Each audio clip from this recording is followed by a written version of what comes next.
a very important topic in gender psychology, and this is what is called as glass ceiling effect. Now under this concept, what happens is those who are qualified females or this also applies to people with racial minorities, they are not allowed to climb the ladder in corporate world, and this has been a complex theory, and this is called as glass ceiling effect because of the fact that it appears as invisible, but it is not a formal obstacle that is actually invisible to you.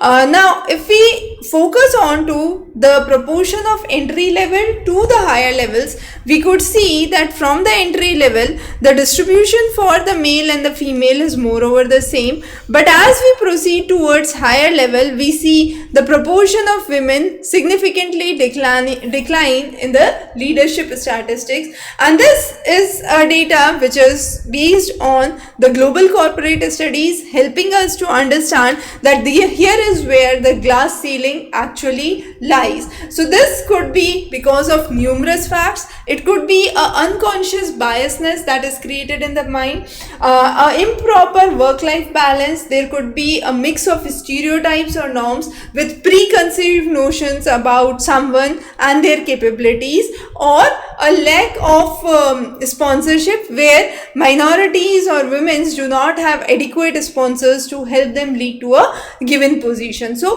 what are the important things that we can do to break this glass ceiling effect as an individual, as an organization? So as an individual, look for sponsorships, look for opportunities, negotiate and ensure that there is a visibility. This visibility could either be through gender, through racial groups, through cultural groups. But at the organization level, what is important is there should be blind recruitment. That means the name and the identity of individuals should be hidden from the resume so that there is no initial biasness. Then there should be active pairing of high potential employees with the senior employees so that the proper work ethics and work culture is being demonstrated. Then the work policy should be flexible so as to ensure that females could do a proper work-life integration.